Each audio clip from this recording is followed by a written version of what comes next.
That soon. But Dr. Victor Odunai joins us today. He's a former MBA chairman in Lagos and a legal practitioner. Thank you for coming this morning. Thank you very much.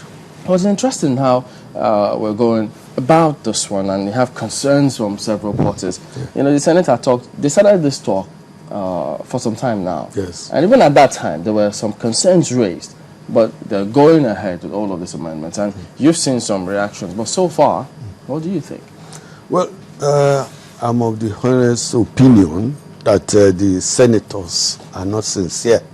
Really? Yes. Why?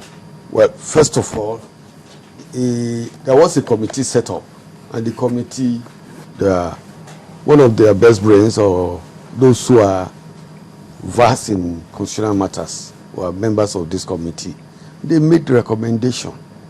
If they are not sure of what they really wanted, they wouldn't have made these recommendations. And then they supported their recommendation with some facts, except in few areas, or one of which was the area of Afik and Egbado, changing their names and so on and so forth. Well, there's no quarrel about all those ones. But when you come to issue of labor and some other things, I mean, they're not. If you remember, from 1938 to 1941 to 1968 to 1969, when Decree 53 was passed on labor, then to even 1978, you remember, after 1978, there was a crisis. Yeah. The Shoneko Commission was appointed. And if you remember, even 1974-75, the Udoji Commission too was changing every time when there is any crisis about wages or structure. The Udoji Commission, for example, recommended beautiful things for the consideration and for the improvement of this public service. But they were in two parts. The first part was management by objectives, by Udoji report. The second one was just the adjustment in salary increases. Everybody, including the press and the politicians, spoke too much about the increase at the disadvantage of the management by objective, how to improve performances in the public service. That was one. Then the Shoneko Commission also, which was meant to harness after these long controversies between salaries of the public service and all the rest of them. This commission was set up immediately thereafter. Former President Obasanjo quickly approved the harmonization and all the rest of it. Then the labor movement was decentralized. Again, they brought it back. You know, the Nigerian Labor Union they had one central organization. They themselves brought about before the Ogunkoya or Adebiyi Commission of Inquiry made a recommendation that there should be one central labor organization and the rest of them.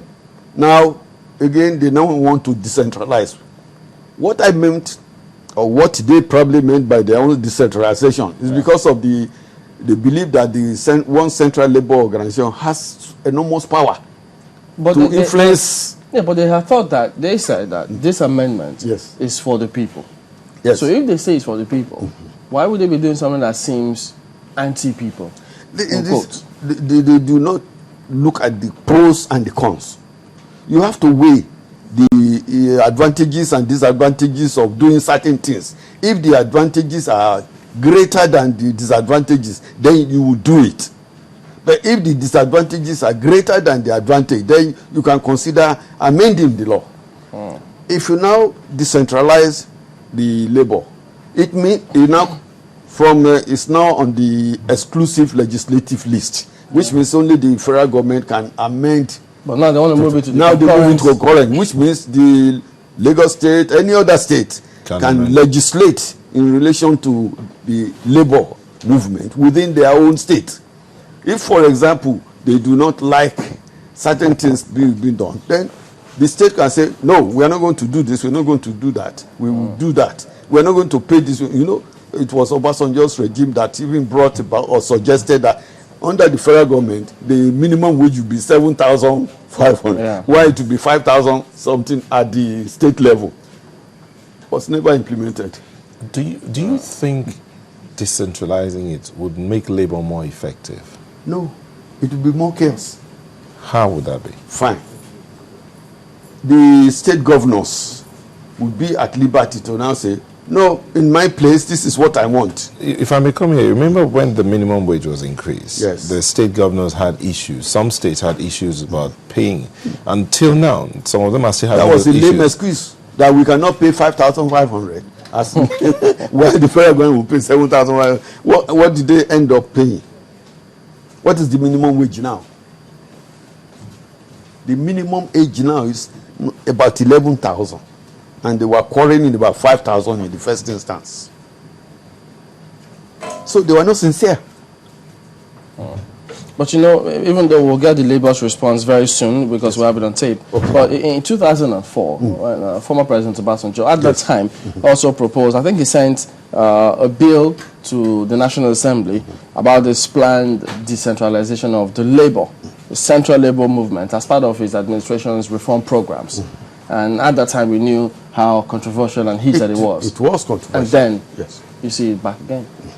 So that's why I'm saying that they're not sincere. One, if they were sincere in the first place in 2004 when he was in power, and he believed strongly that what he was proposing would be for the benefit of all Nigerians, they would have gone ahead and passed the relevant laws and implement it.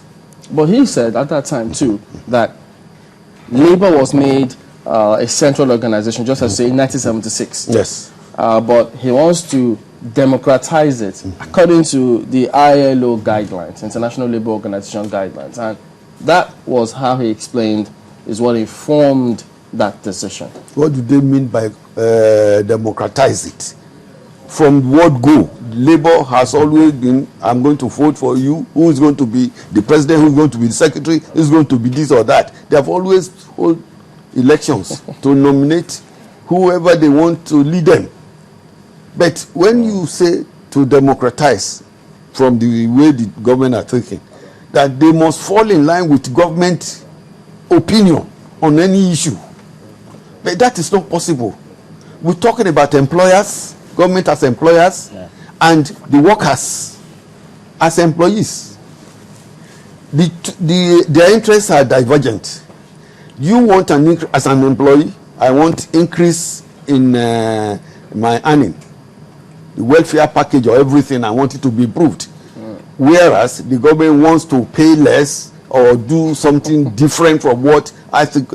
If you cannot provide transport for me from Maryland to Apapa, then give me 1,000 naira per day.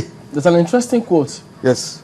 There's an interesting quote here that he said at the time. That's former President Obasanjo. He said, quote, "People do not remember that I created NLC in 1976 when I was the military head of state because we wanted labor unity.